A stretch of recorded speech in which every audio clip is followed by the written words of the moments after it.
Yes. Next is Done? Non financial incentives. Non financial हमने इससे पहले किए थे। Financial incentives mean those incentives which can be expressed in monetary form, and non financial are those which can't be measured in monetary form। ठीक, इसको हम discuss करेंगे। इसमें फर्स्ट है स्टेटस। स्टेटस स्टेटस जो है that is a kind of non financial incentive in which more autonomy is given, more independence is given, more responsibility, more prestige is given to the employee. उसका status जो है वो बढ़ जाता है। ठीक है, सपोज उसको गाड़ी दे दी कि कंपनी की तरफ से आपको गाड़ी मिल रही है, ड्राइवर मिल रहा है, कुक मिल रहा है, गार्डनर मिल रहा है, उसका स्टेटस जो है वो उसका बढ़ रहा है। मोर उसको अथॉरिटी मिल रही है कि आप ये वाला काम खुद कर सकते हो, मोर ऑटोनॉमी मिल रही है, इंडिपेंडेंस जो है वो उसको मिल रही है कि अपनी मर्जी से वो काम कर सकता है। उसको कोई डिपार्टमेंट दे दिया गया है कि आपने जैसे मर्जी आपको लगता है आप चलाइए। That is the status. Fine. Second is, और ये हमने जो एक मैस्लो की नीड हायरार्की थ्योरी करी थी, याद है आप? लास्ट डे हमने Abraham Maslow's need hierarchy theory of motivation करी थी। उसमें एक एस्टीम नीड्स थी esteem needs, ego needs. Esteem needs को ईगो नीड्स भी Yes. बोलते हैं। ये एम्प्लॉय की ईगो नीड्स को सेटिस्फाई भी करता है। ईगो नेगेटिव नहीं होती हमेशा, है ना? अगर लिमिट में हो तो पॉजिटिव ही। अगर वो employee he has the capability and he desires also कि मैं आगे बढ़ूं, उसमें वो नीड है, उसमें वो स्टीम नीड है, प्रेस्टीज की नीड है, स्टेटस की नीड है, तो ये जो नॉन फाइनेंशियल इंसेंटिव है उस नीड को फुलफिल करता है, ईगो नीड्स को फुलफिल करता है। Next is organisational climate.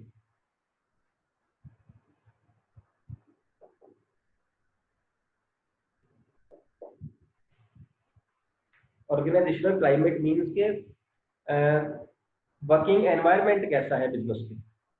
Working environment organisation में कैसा है, काम करने में उसको मजा आ रहा है कि नहीं आ रहा, है ना? अगर वर्किंग एनवायरनमेंट अच्छा है बिजनेस में, तो जो एम्प्लॉइज हैं दे विल फील मोटिवेटेड, कि उनके लिए इंसेंटिव है कि काम करने में ना मजा है, यहाँ पे काम करना, चाहे सैलरी 1000 रुपये कम भी होना चलती है, वहां काम करने में मजा नहीं आता, वहां पे बैक बाइटिंग बहुत ज्यादा है, यहाँ पे बैक बाइटिंग नहीं है। ऐसी बातें, तो काम करने का माहौल अच्छा मिलता है, यहाँ सारे प्यार से बात करते हैं, यहाँ सारे रिस्पेक्ट देते हैं। That is the kind of favourable organisational climate. अगर बिजनेस में काम करने का एनवायरनमेंट अच्छा है, that is the kind of again motivation for the employ. And of course we can't express it in monetary terms, पैसों में नहीं कर सकते, so it is the kind of non financial motivation और incentive. Third is career advancement opportunities.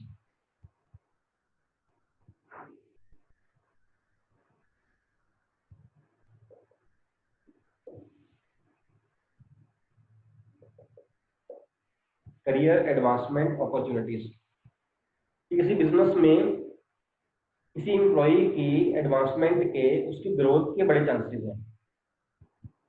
दूसरे business में कम है वो चांसेस, कि वहाँ का जो मैनेजर है ना, या वहाँ की जो मैनेजमेंट है, वो उनको पर्सनल ग्रोथ के बड़े चांसेस दे रहे हैं, उनको ट्रेनिंग दिलवा रहे हैं, या उनको कहीं बाहर लेके जा रहे हैं, दूसरी फॉर्म में लेके जा रहे हैं, वहाँ से वो जो है वो सीख के आ रहे हैं, नई नई मशीनरी जो है वो आ रही है।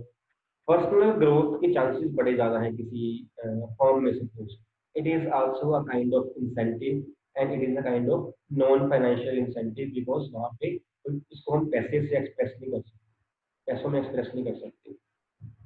Next is job enrichment.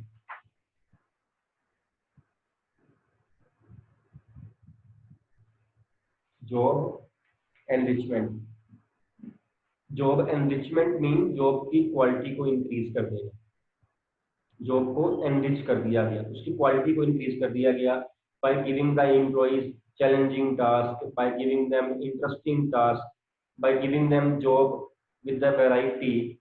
उससे जॉब की एनरिचमेंट हो जाती है, जॉब की जो क्वालिटी है वो जो है वो इंक्रीज हो जाती है, and job itself serves as motivation. जो भी मोटिवेशन बन गई कि मेरे को ये वाला काम मिला है, ये क्वालिटी का काम मिला है, ये काम कोई और नहीं कर सकता, ये मैं ही सपोज कर सकता हूँ, मेरी क्वालिटी काम की बढ़ा दी गई है, एक्सपेक्टेशन मेरे से होगी, job itself will serve as means of motivation for the employ. ठीक। Next is employ recognition programme.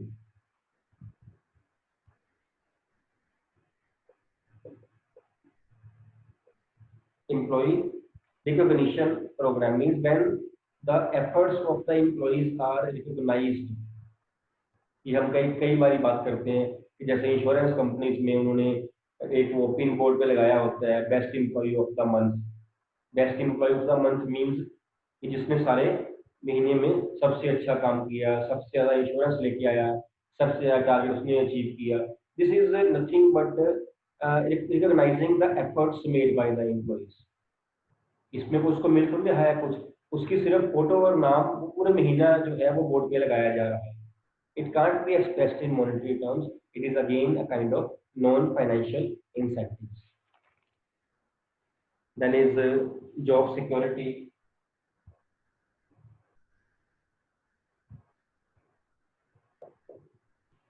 when the employee his job is secured, he is secured that उसकी जॉब है वो कहीं नहीं जा रही। एम्प्लॉय के मन के अंदर ये नहीं कभी बात आनी चाहिए कि मेरे को पता नहीं कब वो जॉब से निकाल दे। अगर एम्प्लॉय के मन में ये बात आ गई, उसको चल गया पता कि आपने उसको जॉब से निकाल देना है, इससे पहले कि आप निकालो एम्प्लॉय छोड़ के चला जाएगा। और हमेशा एक पुराना एम्प्लॉय जो है वो नए एम्प्लॉय से 4 गुना अच्छा होता है अगर वो डिजर्विंग हो। बिकॉज पुराना एम्प्लॉय जो है वो उसको बिजनेस की हर एक चीज का पता है, he is familiar with the business. अगर नया एम्प्लॉय लेके आएंगे, पहले उसके मैं बड़े बिजनेस की बात करूँ, छोटे बिजनेस छोटी दुकान की बात नहीं कर रहा हूँ। नया एम्प्लॉय लेके आएंगे, पहले उसके हम इंटरव्यू वगैरह लेंगे, उसके टेस्ट वगैरह लेंगे, उसको ट्रेनिंग देंगे, उसको फेमिलियर करेंगे, मीन उस पर इन्वेस्टमेंट करेंगे, पैसा लगाएंगे। फिर उसके बाद टाइम की इन्वेस्टमेंट करेंगे, because the employee new employee will definitely take 5 6 7 months कि वो बिजनेस में एडजस्ट हो जाए। अगेन मैं बड़े बिजनेस की बात कर रहा हूँ। तो उसके बाद हमें चले पता कि तो एम्प्लॉय एम ही है ना, इससे अच्छा तो पुराने वाला था, वो ज़्यादा अच्छा था, तो वी कांट गो बैक। तो हमने जो उसके ऊपर 6 7 महीने लगा दिए, उसको सैलरी दे दी, वैसे उसके ऊपर इन्वेस्टमेंट कर दी, वो हमारी वेस्ट हो जाएगी। फिर हम एक और नया ढूंढेंगे, तो फिर वो नया कैसा आएगा वो कौन सा पता है। तो बजाय इसके कि हम नए एम्प्लॉय पर डिपेंड रहे, पुराने एम्प्लॉयज जो है वो ज़्यादा अच्छे हैं। इसलिए जो अच्छे एम्प्लॉयज हैं उनकी जॉब सिक्योरिटी होनी चाहिए, उनकी जॉब जो है वो सिक्योर्ड हो, उनके मन में ये फीलिंग आनी चाहिए कि माई जॉब इज सिक्योर। ठीक है, ये भी आपका एक नॉन फाइनेंशियल इंसेंटिव है। देन है एक लास्ट है एम्प्लॉयज पार्टिसिपेशन।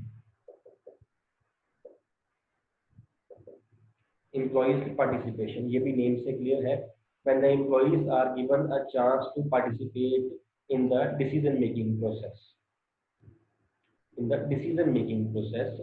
जब वो उनको पार्टिसिपेट करते, उनके ऊपर वो थोपा नहीं जाता। जैसे हम प्लानिंग में बात कर रहे थे कि मैनेजर्स ने, सीईओ ने, टॉप लेवल मैनेजमेंट ने प्लानिंग कर दी और एम्प्लॉयज को बता दिया, नीचे डिपार्टमेंट हेड को बता दिया या मैनेजर को बता दिया कि आपने बस यही करना है ना। उनकी पार्टिसिपेशन साथ में ली जाती है। उनको बोला जाता है कि आपके डिपार्टमेंट की बात है, आपकी सलाह दो क्या करना है क्या नहीं करना है। इन दैट वे जो एम्प्लॉयज हैं दे फील मोटिवेटेड।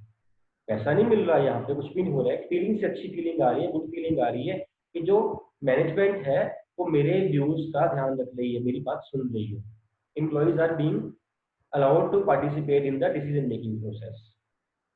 फाइन, ठीक है। जो टर्म्स है ना, ये खुद ही टर्म्स अपना मीनिंग बता रही है।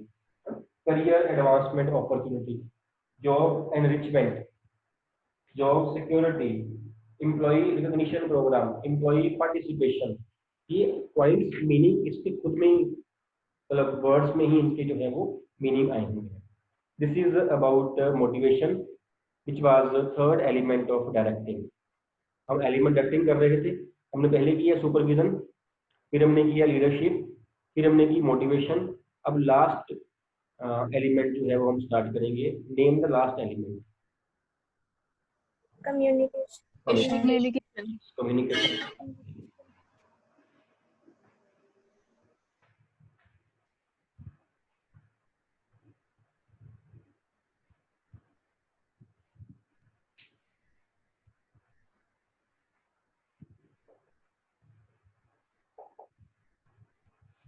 Communication, what is communication? बातें करना is communication. What is communication? It कितना इजी पॉइंट है ना ये। इससे पहले हमने पढ़ा मोटिवेशन, पढ़ा है ना, अभी खत्म किया है मोटिवेशन 1 मिनट पहले।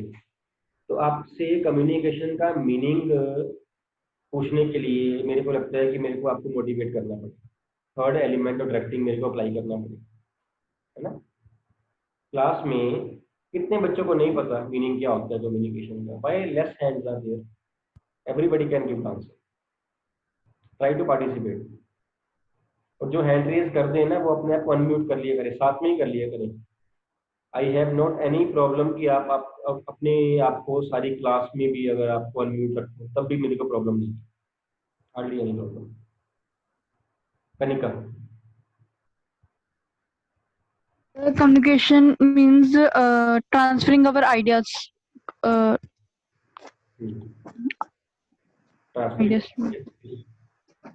From of ideas, views from one person to another.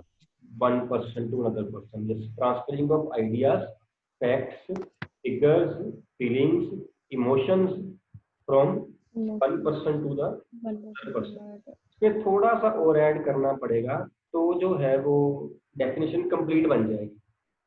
Complete थोड़ा सा अगर ऐड करेंगे इसमें तो बिल्कुल ठीक है, आपकी डेफिनेशन तरीका गलत नहीं है, 90% ठीक है। एक छोटी सी बात और को ऐड कर सकता है, वो हाथ खड़ा करे जो उसमें ऐड कर सकता है, और ताकि ये डेफिनेशन कंप्लीट बन जाए। Yes Vasundhara, Sharing of ideas to reach to a common point. Common. मैं समझ नहीं पाया इसमें, वो बताओ जो ऐड करना है सिर्फ वो बताना। Reach to common understanding. Common understanding, very good, बिल्कुल ठीक है। So that the understanding should be same कि whatever has been sent by the sender means the person who is sharing his ideas, has it been received, has it been received by the receiver in the same way? Receiver means the person to whom the communication is being made, है ना। जो sender ने कहा क्या वही बात receiver ने receive करी, वही बात समझी, मीन्स कॉमन अंडरस्टैंडिंग है। अगर ये है तो communication, because communication is a two way process. एक पर्सन बोल रहा है लेकिन दूसरा पर्सन जो समझ नहीं रहा है या कोई रिस्पॉन्स नहीं कर रहा है तो वो जो कम्युनिकेशन नहीं है, वो तो वन वे प्रोसेस बन गया। कम्युनिकेशन वो है जो एक बंदा बात कर रहा हो, दूसरा बंदा उस बात को सेम वे में समझ भी रहा हो और पार्टिसिपेट भी कर रहा, दैट इज कम्युनिकेशन। ठीक है, जैसे अगर आपसे टीचर पूछता रहे बेटा बताओ बेटा बताओ बेटा बताओ, तो बेटा बताओ तक तो वो कम्युनिकेशन जो है वो नहीं है, वहां तक तो नहीं है। जब बेटा बताएगा तब कम्युनिकेशन है ना, जब उसमें पार्टिसिपेट करेगा, क्योंकि वो समझ गया उसके बाद चल जाएगा पता है कि उसको समझ आया कि नहीं आया। अगर समझ आ गया तो आंसर दे देगा, नहीं आया तो उसको ठीक कर दिया जाएगा। तो कम्युनिकेशन जो है वो प्रोसेस तब कंप्लीट होगा जब तक बेटा बताता है, तब तक, जब तक नहीं बताएगा तब तक कंप्लीट नहीं होगा। ठीक है, सो it is a two way process. लिखिए इसका मीनिंग लिखिए, it is a process of exchange of ideas, views, feelings, etc. among people to create common understanding. To create common understanding. It is a two-way process.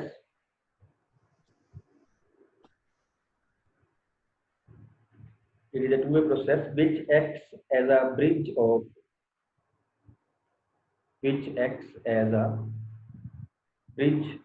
of meaning and understanding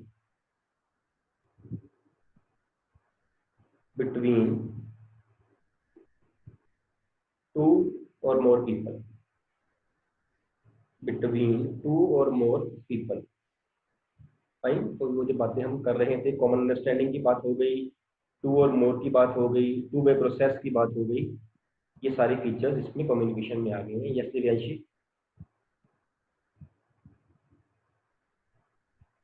Divyanshi आपका हाथ खड़ा किया था। Sorry sir, by mistake. By mistake हो जाता है, कोई बात। Next is definition. Definition of communication, leave 2-3 lines, एक अच्छी सी डेफिनेशन कोई भी जैसे हम पहले करते होते हैं ऑथर की वर्ड्स में आपने लिखनी है और लर्न करनी है, ठीक है। नेक्स्ट देखिए फीचर्स ऑफ कम्युनिकेशन। फर्स्ट लिखिए it involves at least dash persons, it involves at least dash persons, two, yes at Persons. yes at least 2 persons, yes Sonali, हाँ जी सोनाली बोलिए। सर वो आंसर बताने के लिए किया। अच्छा अच्छा अच्छा, बताइए फिर, बताइए answer. It involves two person. 2 persons, yes 2 persons should be there because one person can't communicate with himself, है ना। ऐसे कोई बात कर रहा हो अकेला ही अपने साथ, उसको कम्युनिकेशन नहीं कहते, उसको कुछ और ही कह देते हैं ना, फिर तो इसे पता नहीं क्या होगा, अकेले बोले जा रहा है ना। Two persons, at least 2 person should be there. Second is, अच्छा और 2 पर्सन के नेम क्या होते हैं, one is dash and other is dash, अभी मैंने बताया अभी, Sender and receiver. Sender and receiver. Second is, second feature is it is a two way process, it is a two way process, ये भी हमने इसे भी एक्सप्लेन कर लिया है पहले मीनिंग में। Third is the main purpose of communication is, the main purpose of communication is to make the receiver understand, to make the receiver understand। Main purpose क्या है, या ये भी हमने मीनिंग में डिस्कस किया, so that the receiver can understand the same, मैंने बात करी ना कॉमन अंडरस्टैंडिंग की, ये वो पॉइंट है। नेक्स्ट है it may take various forms, it may take various forms, for example orders, suggestions, request, instructions, etc. Various forms can be there, various forms of communication can be there। order, अगर वो superior से subordinate को आ रहे हैं तो वो order है, अगर वो सुपीरियर को सबॉर्डिनेट से आ रहे हैं तो वो इंस्ट्रक्शंस हैं, अगर वो सबॉर्डिनेट से सुपीरियर को जा रही है तो वो सजेशन हो सकती है, तो वो रिक्वेस्ट हो सकती है, तो वो रिपोर्ट हो सकती है। डिपेंड करता है फ्लो अपवर्ड है डाउनवर्ड, डाउनवर्ड हो तो इंस्ट्रक्शंस है, गाइडलाइंस हैं, ऑर्डर्स हैं, अपवर्ड हो तो रिक्वेस्ट है, तो रिपोर्ट है, तो इसके अलावा सजेशन हो सकती है, ठीक। Then is last point is it may be conveyed through, it may be conveyed through spoken words, written form, spoken words, written form और जेस्चर्स। जेस्चर्स ये क्या होते हैं, ये आपको ज्यादा पता है, ये आपको ज्यादा नहीं बहुत ज्यादा पता है, ये आपको बहुत ज्यादा पता है। ये क्या होते हैं जेस्चर्स, रिटन फॉर्म में तो हो गया लिख के करना, है ना, ओरल में भी हो गया जो हमने स्पोकन वर्ड्स की बात करी जो मैं अभी कर रहा हूँ। जेस्चर्स क्या है, जो आप हंस रहे हैं, इशारे। इशारे से, बिल्कुल इशारे से, बिल्कुल ठीक है, इशारे के साथ, है ना। जब क्लास लगी हो किसी ऐसे सब्जेक्ट की जहाँ पे हम बोर हो रहे हों, है ना, दूसरे बंदे को ऐसे करके पूछना, टाइम ऐसे करके पूछते हैं ना, तो वो कहता है 5 मिनट रहे, वैसे कह देता है, ना कुछ बोला गया ना कुछ लिखा गया, हौसला हो गया, हौसला तो हो गया ना कि 5 मिनट रहते हैं। जेस्चर की फॉर्म में पूछना, है ना, कई बार वो जा रहा पूछते हैं ना, हम क्या कहते हैं, कहते हैं ना मतलब कितना चलना है, मतलब उसका ये होता है ना किधर नू, ये कहते हैं ना हम जेस्चर। हम क्या थोड़ी रहे हैं, वो समझ रहा है, बात क्या है कि वो समझ रहा है, कॉमन अंडरस्टैंडिंग हो रही है, बात तो ये थी, वो समझ गया, जब वो समझ गया तो वो कम्युनिकेशन है ना। अगर उसको हम बोले हाँ भाई तू पीछे चला, लेकिन वो बात ही ना समझे इस बात को, वो भी कम्युनिकेशन नहीं हुई। हमने उसको इशारा किया ऐसे करके, कहा साथ में, वो समझ गया, तो बिना कहीं भी कम्युनिकेशन हुई है, वो जेस्चर, है ना। टीचर क्लास में ऐसे गुस्से से देख ले, ऐसे आंखें निकाल के, हम समझ जाते हैं गुस्सा हो रही है टीचर को, चलो ये काम नहीं करना, है ना, जेस्चर दिए तो कह थोड़ी रहा है कुछ, ठीक। तो it may be in the form of writing, it may be oral form, और it may be gestural form also, fine। Then is importance of communication, importance,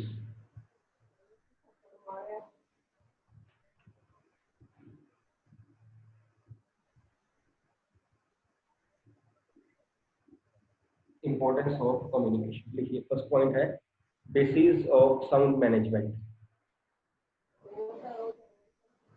basis of sound management. कि management is as strong as the management can effectively communicate. जितना अच्छा हम communicate कर सकते हैं, communicate करना doesn't mean कि अच्छी अच्छी बातें करना, कम्युनिकेशन का मतलब ये नहीं। जब हम एम्प्लॉयज के साथ कम्युनिकेशन की बात कर रहे हैं, इट मीन्स कि हम उनको अच्छे से गाइड कर रहे हैं, हम उनको अच्छे से सुपरवाइज कर रहे हैं, हम उनकी दुख तकलीफें सुन रहे हैं, हम उनको समझा रहे हैं, हम अपनी बात कह रहे हैं, वो हमारी बात समझ रहे हैं, दैट इज द कम्युनिकेशन। वो बहुत ज़्यादा कोई स्टोरियाँ सुनाना उनको और या कुछ कोई ऐसी बातें बताना, वो कम्युनिकेशन नहीं है ना, that is also a communication. लेकिन अपने फैक्ट्स, अपने फिगर्स को, अपनी फीलिंग्स को दूसरे पर्सन तक पहुंचा देना, वो कम्युनिकेशन है। And a manager is effective if he can effectively communicate. Manager, उसके पास, मैनेजर के पास और है क्या, मैनेजर ने हाथ से तो काम नहीं करना, ना तो मैनेजर मशीन चला रहा है, ना ही मैनेजर कुछ और कर रहा है। मैनेजर तो सिर्फ वर्कर्स के साथ डील कर रहा है, सुपरवाइजर डील कर रहा है, तो वो सिर्फ गाइड कर रहा है, मोटिवेट कर रहा है। और मोटिवेट करने के लिए पहले कम्युनिकेशन स्किल्स होनी चाहिए, तभी तो कर पाएंगे ना मोटिवेट। मैनेजर कुछ और थोड़ी करना है, मैनेजर फंक्शन ये है, प्लानिंग करता है, ऑर्गेनाइजिंग करता है, मोटिवेट करता है, कंट्रोलिंग करता है, यही है ना कम्युनिकेशन। जितना अच्छा मैनेजर कम्युनिकेट कर सकता है, उतना ही अच्छी क्वालिटी का मैनेजर है, जितनी उसकी ज्यादा एबिलिटी है कम्युनिकेट करने की, ठीक। So it serves as the basis of sound management. Next point is facilitates decision making. Facilitates decision making. Decision लेने जो है वो इजी हो जाते हैं when we communicate। हम दूसरे के साथ बात करते हैं, वो अपनी सलाह देता है, हम अपनी सलाह देते हैं, तो जो डिसीजन लेने हैं वो उस केस में थोड़ा हम हेल्पफुल हो जाते हैं। अगर हम कम्युनिकेट नहीं करेंगे, एक ही बंदा डिसीजन लेगा, तो वो डिसीजन रैशनल डिसीजन नहीं होगा, है ना, दैट विल बी अ वेग decision. Next is basis of coordination. Basis of coordination. Coordination different departments में कैसे इंक्रीज की जा सकती है, through communication only.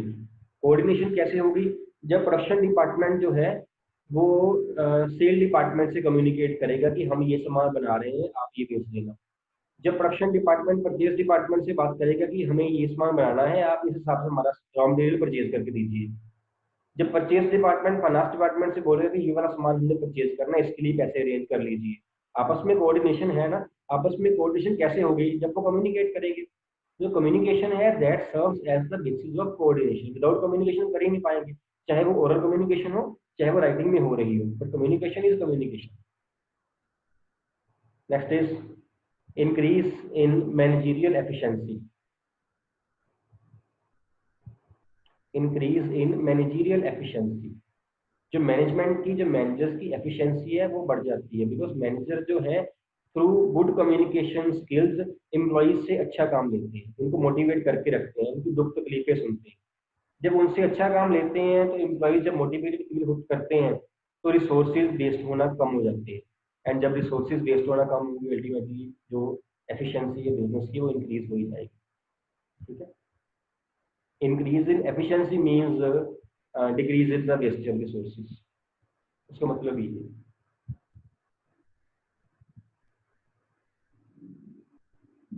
Next is helps in motivation of employees.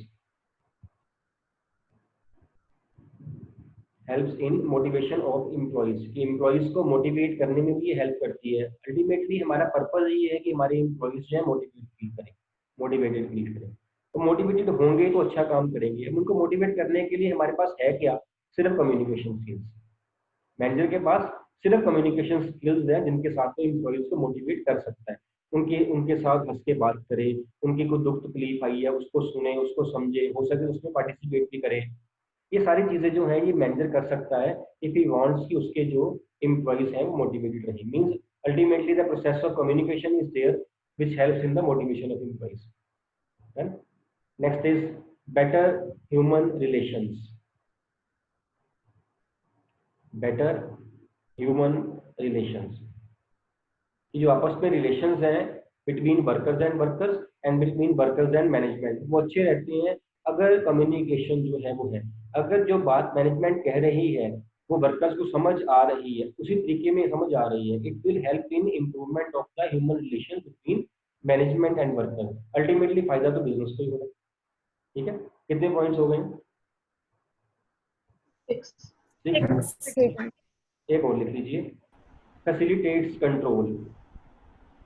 Facilitates control, जो मोटिवेशन जो कम्युनिकेशन है it helps in the controlling also. Controlling क्या है कि जो हमने प्लानिंग स्टेज पे जो सेट किए थे हमने टारगेट्स, उन टारगेट्स को हमने कंट्रोलिंग फेज पे जाके कंपेयर करना है एक्चुअल परफॉर्मेंस के साथ, और उसके बाद ऐसे मेजर्स अडॉप्ट करने हैं सो दैट कि हमारी डेफिशिएंसीज अगर आई हुई हो वो डेफिशिएंसीज हमारी रिमूव हो जाए। कि होगा कैसे, सारा कुछ बताएंगे कैसे, जब हम कंपेयर करेंगे डेफिशिएंसी रिमूव कैसे करेंगे, जब कम्युनिकेट करेंगे वर्कर्स को बताएंगे ना कि टारगेट ये सेट किया था लेकिन ये टारगेट ना इस पर ये अचीव नहीं हो पाया, हम ऐसे करते हैं, हम ये करते हैं, अगली बार टारगेट अचीव हो जाएगा। जो हम कह रहे हैं, जो हम कर रहे हैं, it can be done through communication only. तो जो कम्युनिकेशन है it helps in the control also to compare the actual performance with the standard performance. This is about the importance of communication। बाकी जो है हम कल करेंगे। आज का डाउट है तो पूछ लीजिए।